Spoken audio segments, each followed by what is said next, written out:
Assalamualaikum warahmatullahi wabarakatuh. Waalaikumsalam Waalaikumsalam warahmatullahi warahmatullahi wabarakatuh. wabarakatuh. Ada guru saya, Prof. Dedi, dan ada Ibu cantik, Ibu Siti Karlina. Ibu Lili dia bisa dipanggilnya ya. Betul. Kita kedatangan tamu ya, Prof. Iya. Seorang perempuan luar biasa yang akan ikut berbagi di bahasan tentang komunikasi kesehatan, perspektif budaya, antar budaya. Saya akan perkenalkan lebih lanjut siapakah beliau. Ini adalah, bentar. Nah, oke. Let me move this. Bincang komunikasi kesehatan kita dengan Ibu, salah nih ya, Dr. Siti Karlina. Dengan Dr. Siti Karlina.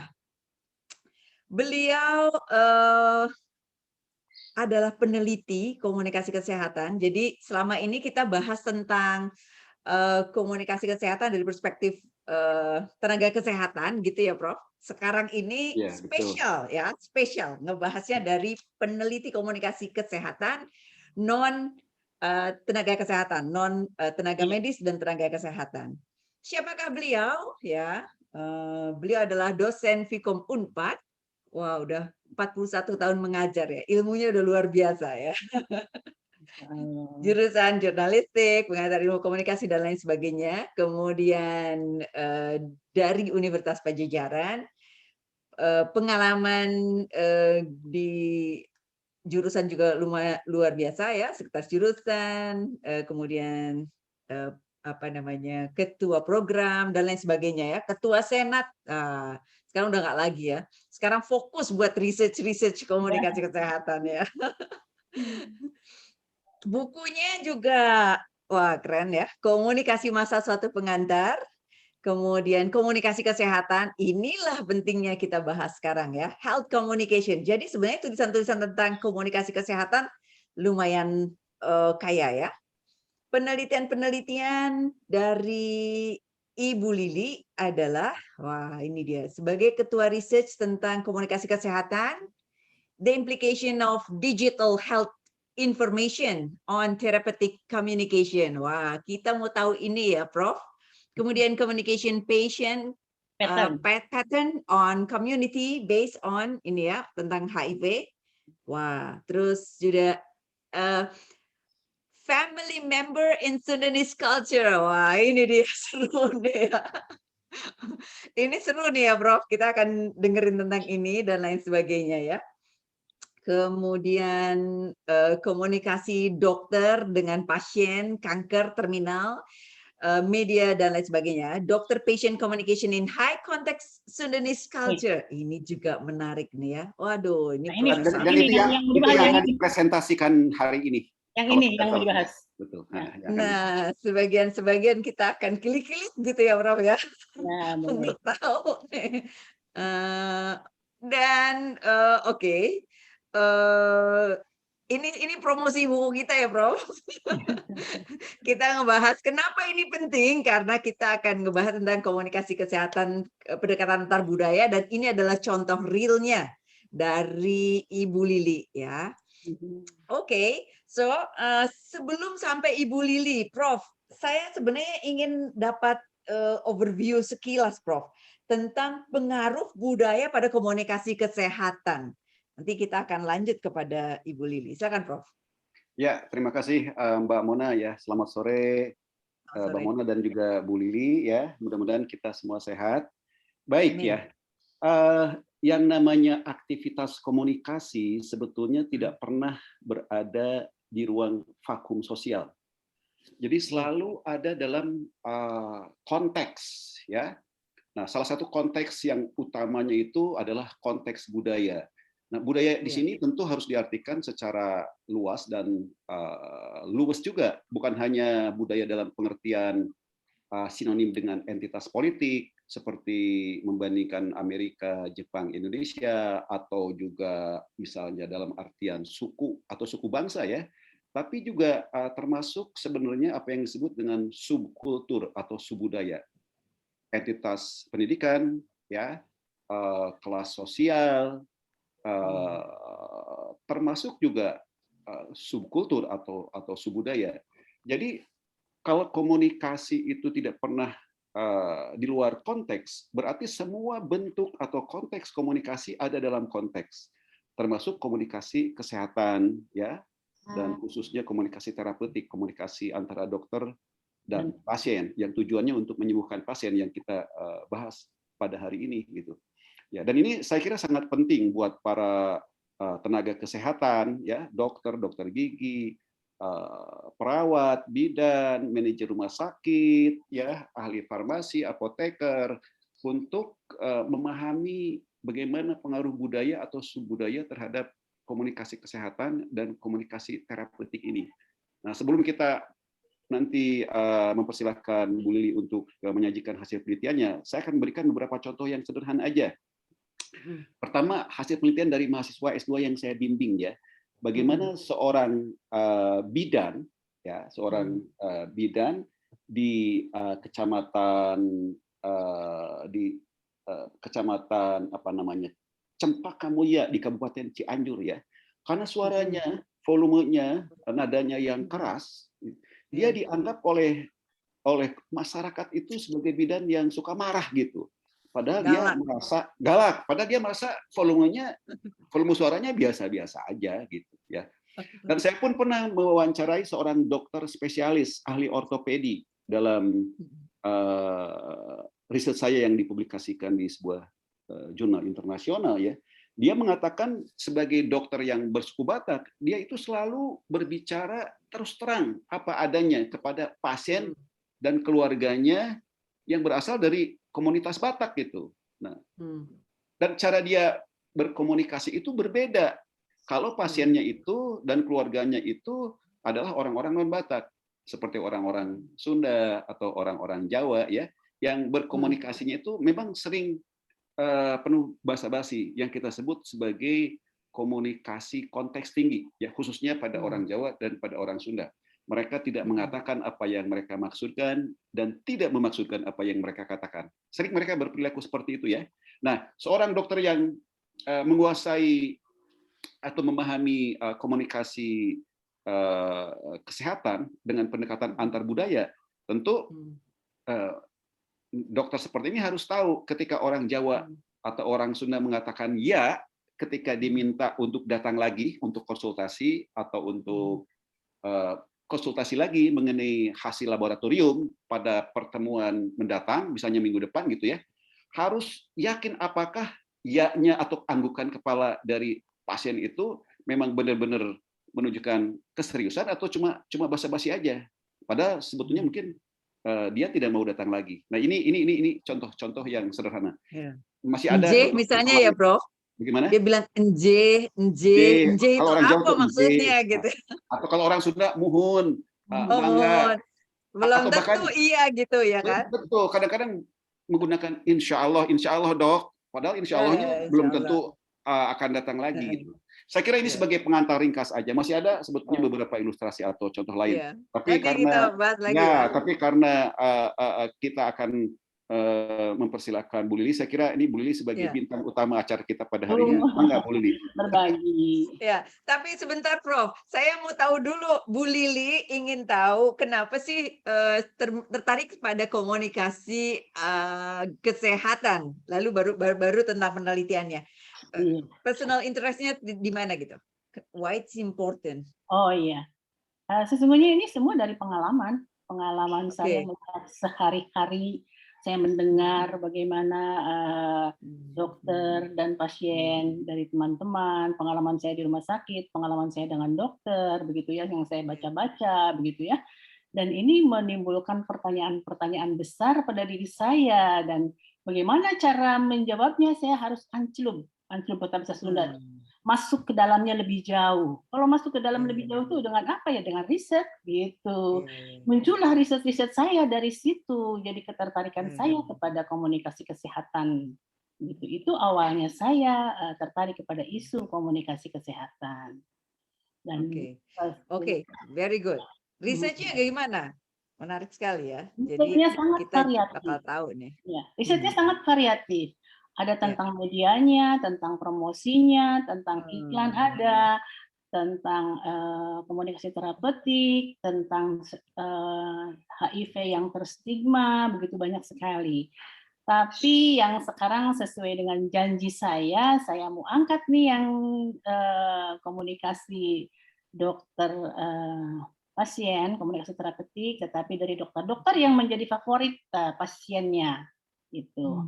Oke. Tapi tentu dalam lingkungan yang tadi yang Prof. Dedi katakan, yang di high context culture gitu. Iya, iya. Silakan. Iya. Apa tuh? Apa yang terjadi ya? Ya, diawali dengan ketika saya punya pengalaman naik delman di salah satu kecamatan. Nah, delman itu kan kalau di kampung sama dengan angkot ya. Angkot yang isinya itu dari charter gitu. Jadi ada beberapa penumpang lainnya gitu ya, ada penumpang. Nah, dari pembicaraan itu ibu-ibu yang ada di delman itu mengatakan ya, bicara nih tentang dokter yang baru datang di desa itu. Kata ibu-ibu itu bahasa Sunda ya, terpaksa saya harus menyebutkan bahasa Sunda, mereka seperti itu awalnya. Aduh, etama dokter gerbager teh kasep tembe oge ditaros candi toel pas asa damang. Jadi gitu ya. Aduh, itu dokter udah baik, cakep lagi. Baru juga saya ditanya, belum dipegang, tapi saya sudah merasa sembuh. Nah, bayangkan. Di situ itu kan sesuatu yang kalau kita sudah menimbulkan sugesti ya akan kesembuhan ya, belum baru ditanya. Bayangkan itu dokter seperti apa dia bertanya gitu ya. Iya. Dalam perjalanannya dokter itu ketika menjadi spesialis kandungan, wah banyak tuh testimoni gitu. Saya cari lagi dokter-dokter lain yang menjadi favorit dokter-dokter di Bandung begitu ya. Ada 5 dokter spesialis gitu ya, 5 dokter spesialis.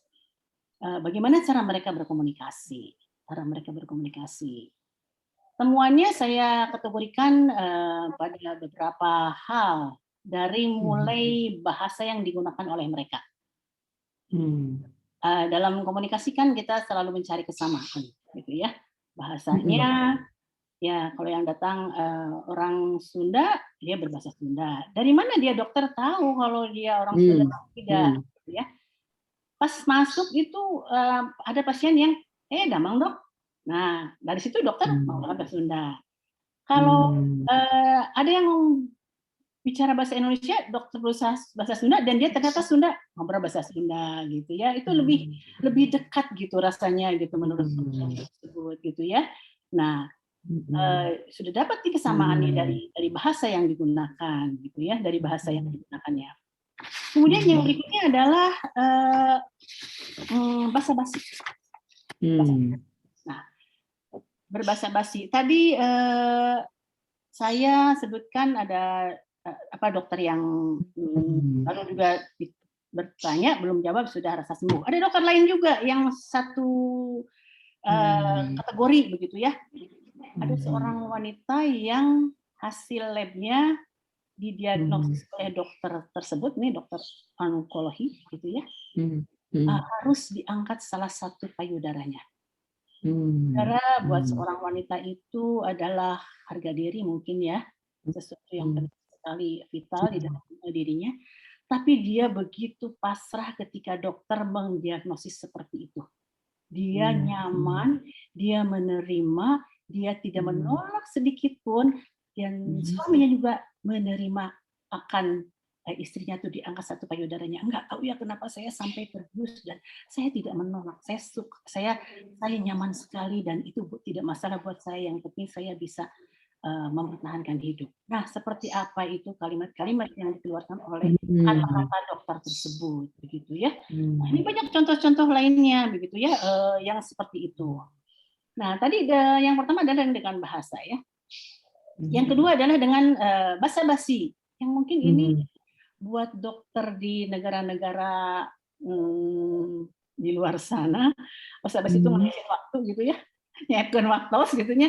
Ini mah kan pasien di Indonesia mah kan kalau datang ke dokter itu kan sok diantar ya, pada diantar gitu ya. Kalau yang hamil sama suaminya, sama ibunya, atau nanti sama anaknya, seperti antar saja ya, nggak pernah sendiri. Nah, dokter itu ketika ada pasien yang datang ditemani oleh anggota keluarganya, Pak Dokter tidak langsung bertanya kepada ibu, pada pasien tersebut. Tapi dia apa? Dia menyapa dulu. Kalau ibu itu bawa anak, dokternya, halo, Dede atau Teteh, udah sekolah belum? Gitu. Atau kalau ke suaminya tanya juga, atau datang dengan ibunya tanya dulu, coba berapa menit lah untuk berbasa-basi dengan anggota keluarga yang mengantar. Tapi itu tidak masalah buat mereka, tidak masalah. Jadi mengantar itu dianggaplah tidak sesuatu yang pelengkap penyerta yang secara fisik saja, tetapi manusia yang punya perhatian juga kepada yang mengantar. Itu berbasa-basi, katanya bisa 5 atau 7 menit berbasa-basi, gitu ya, berbasa-basi. Nah, enak kan untuk menimbulkan keakraban, nyaman, gitu ya. Nah, suasananya jadi enak. Nah, baru dokter itu bertanya kepada pasien, Ibu atau Bapak, naon karaos, apa yang dirasakan. Nah, dalam proses itu penting sekali dalam proses itu. Kita kan orang-orang komunikasi mode biasa ya, dalam komunikasi itu verbal dan non verbal itu sebagai sebuah kesatuan yang saling melengkapi gitu ya, saling melengkapi, nggak lepas-lepas gitu sambil ditatap wajahnya kan. Kalau ada juga pasien yang datang katanya nunduk saja, menunduk saya nggak melihat. Dokter harus melihat. Karena ada pasien yang tidak bisa mengekspresikan apa yang dirasakannya. Apakah karena ketidakmampuannya atau dia segan, gitu ya. Nah, ketika pasien tidak lengkap, dokternya terus saja menggali dan sambil melihat matanya, gitu ya, ekspresi wajahnya. Itu penting sekali bagi dokter, gitu ya. Nah, ketika menjelaskan apa yang didiagnosisnya, dokter itu menggunakan analogi. Dokter sangat berempati kepada pasiennya. Analogi itu kan kalau hasil-hasil dari lab itu kan banyak sekali istilah-istilah medis yang sulit sekali difahami oleh orang awam, gitu. Difahami oleh orang awam. Dokter itu menggunakan analogi. Misalnya kalau ada ibu yang kandungannya nggak berkembang, bagaimana cara menjelaskannya nih ya, gitu ya. Ya disebutkan saja kata dokter itu, ibu kapan ayam oge anu bertelur anu ngandog terus ada yang ayam gitu. Artinya gitu ya, dia mengalihkan kepada ayam yang bertelur, tidak semua menjadi anak ayam gitu. Bahasa Sunda ya. Nah, ini semua yang dikatakan ini mereka bahasa Sunda. Atau misalnya dokter yang onkologi tadi, dia menggambarkan bagaimana hasil laboratorium dinyatakan bahwa Bu, upami ieu tumornya kanker teh Bu nya ini teh musuhna teh namina sel limfosit gitu. Nah, lamun kalau ini tumor pengen hilang, maka limfosit kan sebagai tentara tuh katanya gitu. Bayangkan ya. Jadi dokter itu berusaha sejelas mungkin berempati kepada pengetahuan medis dari pasiennya dalam hal ini. Jadi selalu mereka menggunakan analogi. Ini dokter-dokter itu seperti itu ya, menganalogikannya. Nah, kemudian berikutnya adalah ya ini di Tatar Sunda tuh ada basa-basi ya, Prof. Dedi ya, basa-basi sopan santun gitu ya. Dokter adalah kewenangannya untuk memeriksa pasien. Pasien itu tentu akan ada sentuhan terkait dengan pemeriksaan kan.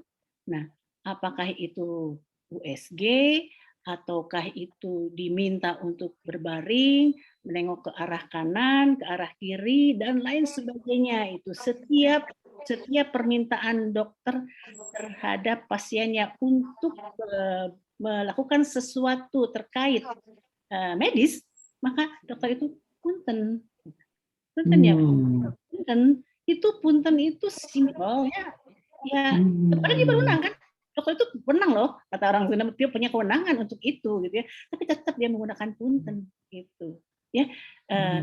Punten pokoknya itu berapa kali punten gitu. Tergantung kepada apa yang diinginkan oleh dokter tersebut ya.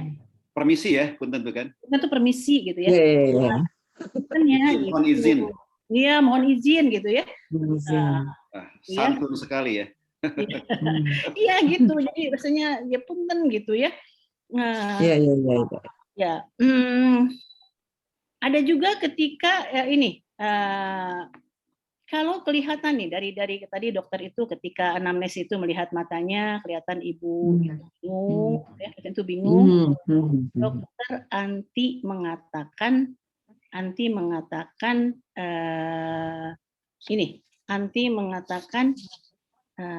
apakah ibu mengerti atau bapak ngerti? Itu anti buat mereka. Apakah bapak mengerti atau ibu ngertos? Bapak ngertos? Itu enggak pernah. Karena apa? Ketika pertanyaan itu muncul, apa ngerti? Itu sepertinya merendahkan kedudukan si pasien. Makanya dokter itu bisa mengidentifikasi bahwa saya itu nggak ngerti gitu. Jadi apa coba pertanyaannya? Kumaha ibu bapak aya nu peryogi ditaroskeun deui? Nah, bayangin. Karena kita lihat nih dari ekspresi wajahnya, dari matanya kayak bingung gitu. Tapi kalau dia mengatakan bapak ngertos, ibu ngertos, itu kayak ngejudge gitu. Dia nggak tahu dokter baru tahu bahwa saya itu nggak ngerti gitu. Itu menurut mereka itu mereka anti mengatakan itu. Save ya Bu ya, save face. Iya. Gitu tadi apa artinya aya nu ditaroskeun deui? Apa tuh artinya? Apakah ada yang perlu ditanyakan lagi?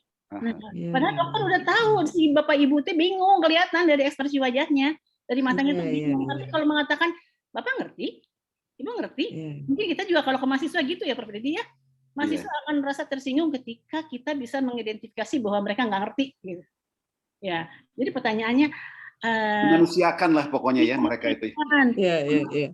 Kumaha ibu bapak aya nu pergi ditaroskeun deui. Nah, gitu kan enak. Menjaga harga diri ya dari ini ya. Ya, apakah ada yang perlu ditanyakan lagi? Aduh, ya memang santun ya. Halus sekali ya. Ya. Dan baru dia bicara lagi gitu. Tapi kalau mengatakan ibu ngerti, bapak ngerti, kayak itu kayak ngejudge ya gitu. Apakah ada yang perlu ditanyakan lagi? Nah, itu bahasa yang digunakannya. Gitu. Ya, Bu Lili, boleh saya potong sedikit. Mangga. Lupa ya. Saya ingat itu keponakan saya pernah pergi ke seorang dokter untuk memeriksakan anaknya gitu. Ya, bahkan dokter itu juga sudah profesor sebenarnya. Nah, yang menerima itu bukan dokter yang sebelumnya sebetulnya. Jadi anak saya itu mendapatkan penjelasan dari dokter itu ya. Nah, setelah mendapatkan penjelasan, keponakan saya itu tadi bertanya kembali kepada dokter itu, yang profesor itu ya. Dengan suatu pertanyaan, tapi kemudian langsung kayak disemprot gitulah dalam tanda petik ya. Kamu itu tadi dengarkan saya enggak gitu. Ya, Ini adalah sebuah pernyataan yang bagi keponakan saya itu cukup menyinggung perasaan gitu ya. Tentu kita tidak bermaksud untuk menggeneralisasikan ya bahwa banyak dokter yang seperti itu. Ya mungkin 1-2 ada, tapi saya kira memang memanusiakan pasien itu terlepas dari siapa dia, apa latar belakang agama, suku, status ekonomi dan lain sebagainya, saya kira itu bagus untuk dipertimbangkan ya, sehingga kita bisa berempati. Tujuannya untuk berempati. Silakan kalau mau dilanjutkan. Iya, gitu ya. Tadi ketika dokter mengidentifikasi bahwa pasiennya itu kayak bingung, selain tadi pertanyaan, juga dokter itu kalau tidak bertanya, dia mengulang penjelasan. Dia mengidentifikasi kayaknya ini bingung. Diulangi deh, dia mengulangi lagi. Dia mengkonfirmasi ya, sebenarnya dia mau mengkonfirmasi apakah pemahamannya sudah cukup begitu ya, dengan cara dia ulang gitu. Jadi ulangi untuk kan tadi dokter mengidentifikasi, memastikan, diulangi saya. Nah, itulah pentingnya, kan katanya ada juga dokter yang kalau bicara tuh si pasiennya tidak ditatap matanya. Ditanya nulis kasih resep gitu. Jadi nggak ditatap gitu ya. Karena seringkali ada yang muncul dari mulutnya itu, dari mulut pasien itu itu tidak sesuai dengan apa yang ada di wajahnya gitu. Nah, itulah jadi harus dilihat gitu ya. Jadi menatap mata pasien itu penting ya? Penting melihat ekspresi wajahnya, kan itu sesungguhnya salah satu bantuan diagnosis, karena akan ada penyakit-penyakit tertentu juga akan tercermin dari ekspresi wajah, dari wajah itu ada. Ya, dan memang kata para ahli pengamat komunikasi ya, tatapan mata itu adalah pesan nonverbal yang paling penting dari semua pesan dari wajah lainnya. Dari wajah atau bahkan mungkin bahasa tubuh dan lain sebagainya ya. Mungkin untuk membuktikannya saya kira seperti ini, tatap aja mata seseorang gitu ya, dan biasanya katanya yang normal itu ya, tatapan mata itu yang normal itu 2 detik maksimal 3 detik.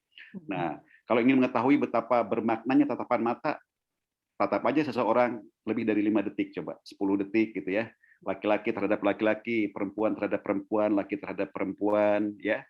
Pasti akan menimbulkan reaksi-reaksi yang mungkin agak luar biasa gitu ya. Kadang-kadang mungkin juga tidak diharapkan, merupakan sebuah kejutan ya. Bisa berakhir dengan perkelahian atau bisa berakhir di pelaminan ya. Katanya yang berbohong juga perkelahian bisa jadi juga ya, Bro. Orang yang berbohong aja, yang berbohong juga katanya kedipan matanya lebih sering, atau dia keluar baliar atau menghindar, katanya berbohong. Mangga, Bu Lili, saya mau nanya.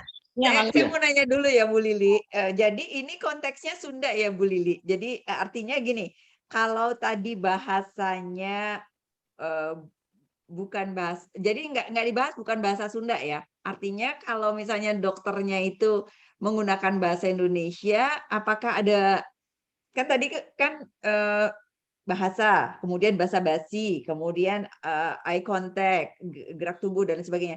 Nah, terkait dengan pilihan bahasa, saya tertarik untuk tahu apakah ketika dokter menggunakan bahasa Indonesia itu dampaknya seperti apa pada pasien Sunda gitu?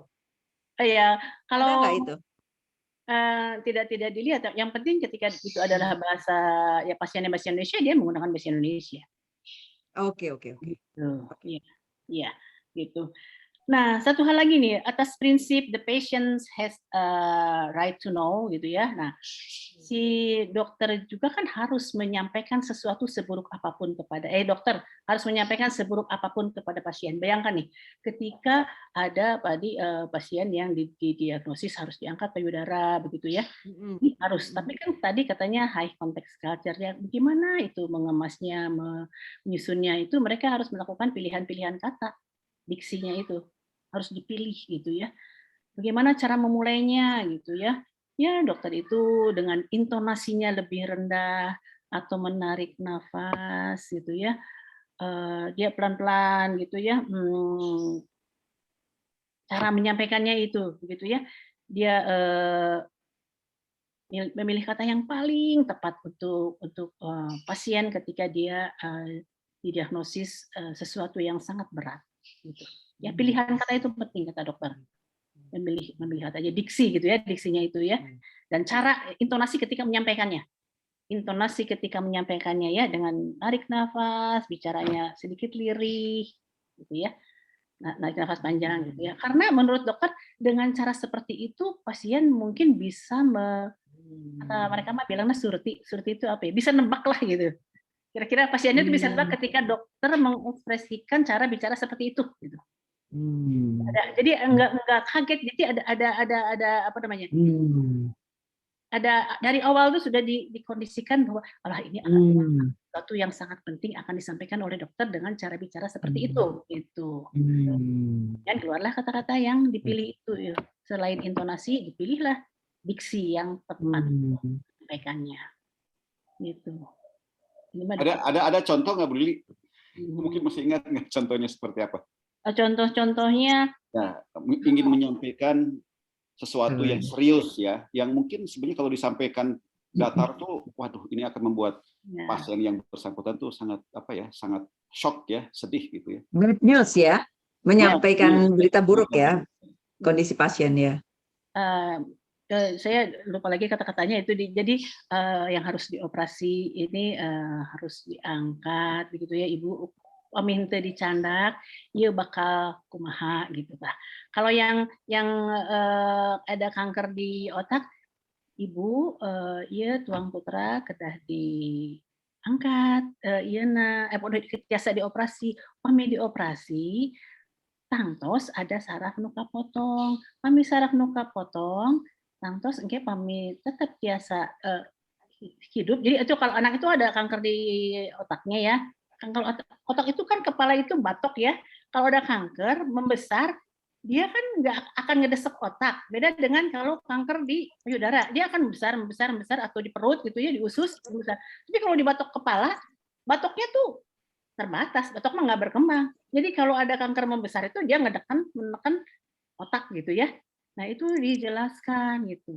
Jadi kemungkinannya kalau tidak dioperasi bakal bagaimana, kalau tidak dioperasi bakal ada saraf yang kena, kalau masih hidup bakal gimana. Nah, itu butuh sekali kehati-hatian buat dokter untuk menceritakan itu. Memilih-milih kata-kata yang ya berempati lah dokternya kepada pasien dan keluarga pasien. Itu. Nah, itu yang ini yang saya sampaikan tadi dokter. Penelitian ini dengan mewawancarai atau mengamati berapa dokter dan dokter 5 spesialis dokter dengan 10 pasien. Oke, 10 pasien. Jadi kualitatif 5 ya, 5 orang. Kualitatif. Dokter spesialis. Ya, memang penelitian ini sebenarnya boleh dengan jumlah subjek penelitian yang terbatas gitu kan. Karena memang tidak dimaksudkan untuk digeneralisasikan. Ya, tidak dimaksudkan untuk digeneralisasikan gitu. Tapi menurut Bu Lili sendiri, kira-kira ya meskipun tidak ada pretensi seperti itu, apakah ini mungkin bisa berlaku ya untuk masyarakat Sunda? Artinya bahwa pasien-pasien tampaknya memang akan senang ya, yang bersuku Sunda dan bisa berbahasa Sunda akan senang kalau dokter-dokter itu juga berbahasa Sunda gitu. Iya. Apakah ini kira-kira berlaku umum nggak di kalangan pasien-pasien orang Sunda? Karena tidak ada kendala dalam memaknai simbol-simbol, mempunyai kesamaan simbol-simbol. Ini lebih leluasa berbicara gitu, tanpa ada hambatan penafsiran yang berbeda gitu. Betul. Saya rasa juga iya lah. Memang penelitian-penelitian tentang penggunaan bahasa ya. Kalau kita menggunakan bahasa ibu tuh memang membuat pihak-pihak yang bersangkutan merasa lebih nyaman, lebih dekat lah gitu ya, lebih dekat terhadap satu sama lain. Dan saya kira ini juga berlaku di kalangan suku manapun, termasuk di kalangan suku Sunda ya. Gimana Mbak Mona? Ya, saya punya satu pertanyaan sebelum kita sudahi ya. Apakah dari 5 dokter tadi itu ada dokter yang favorite sama less favorite sama ya gitulah ya, ada gradasi, atau dari penelitian ini hanya diambil apa yang bikin, jadi penelitiannya pada pasien kan, betul nggak? Atau pada dokter juga? Dokter. Kita sama dokter sama pasiennya jadi terkonfirmasi. Apa yang dinyatakan oleh dokter terhadap pasiennya itu sangat terkonfirmasi. Dikonfirmasikan oleh pasiennya gitu ya? Wah, betul. Saya catat, oh iya dia menyatakan gitu. Sebagaimana yang dokter lakukan itu terkonfirmasi dari pasien. Jadi dokter diwawancara, pasien diwawancara, kemudian ternyata ini nyambung gitu ya? Nyambung. Ya. Jadi ini untuk mengetahui apa yang membuat pasien merasa dokter ini favorit gitu ya? Ya, Bu Lili ya. Bukan mau nilai dokter yang gini favorit, yang gitu nggak favorit. Enggak. Ada data itu nggak? Enggak. Diungkap kenapa sampai favorit gitu. Kenapa sampai favorit gitu. Kan orang punya alasan untuk memfavoritkan itu kan. Kalau dokter itu kan menyangkut kenyamanan gitu ya. Kalau kita datang itu nyaman dan kita merasa diuongke itu, kalau orang Jawa merasa diperlakukan sebagai manusia subjek gitu ya, bukan objek gitu. Karena dokter sesungguhnya dia nggak bisa berbuat apa-apa tanpa informasi dari pasien. Kalau pasiennya sangat banyak mengeluarkan informasi, itu keuntungan buat dokter loh. Dokter sudah terbantu dengan informasi data-data yang dari pasien, tinggal melengkapi nanti dari hasil lab. Gitu. Ya, bahkan 80% itu datanya anamnesa itu dari pasien gitu. Jadi jangan Diagnosa dari dokter itu refer pada jawaban pasien begitu ya. berilah kesempatan dia untuk berbicara apa yang dirasakannya selengkap mungkin. Itu keuntungan buat dokter. Gitu. Oke. So, ini menarik banget ya, menarik banget dilihat. Saya melihat Prof. Dedi ini cukup banyak yang dibahas tadi oleh Bu Lili itu juga ada di dalam buku komunikasi kesehatan, Prof. Seperti Ya. misalnya basa-basi kepada pengantar itu juga dibahas ya, dielaborasi di sana, dan pilihan kata, diksi yang mudah, yang kira-kira contohnya itu saya suka sekali tadi penjelasan Bu Lili yang bilang sepengetahuan medis dari pasien. Jadi dokter itu memahami siapa pasiennya dan mencoba menjelaskannya sesuai dengan tingkat ya, bahasanya pasiennya. Oke, so ada yang mau disampaikan Prof. Dedi sebelum kita sudahi? Ya, sebenarnya ada temuan penelitian Bu Lili yang juga kita singgung di dalam buku kita ya, mengenai kebiasaan orang Indonesia, tentu termasuk di kalangan suku Sunda ya, yang suka menemani pasien yang dirawat di rumah sakit, yang diopname ya, sehingga mereka harus tidur ya, beberapa hari sampai mungkin beberapa bulan. Dan ini topik yang menarik untuk dibahas, tapi tentu tidak hari ini ya. Nanti later kita bahas ya. Kita akan mengundang lagi Bu Lili yang akan menyampaikan temuan penelitiannya yang menarik. Saya kira untuk saat ini cukup. Cukup ya. Bu Lili, terima kasih banyak. Sami, iya, saya sudah berbagi. Next week ya, kita ketemu lagi ya di pertemuan berikutnya ya. Terima kasih Bu Lili, terima kasih Prof. Dedi. Kita sudahi dulu. Terima kasih Bu Lili. Assalamualaikum warahmatullahi wabarakatuh. Prof. Dedi, guru saya, Prof. Dedi itu tempat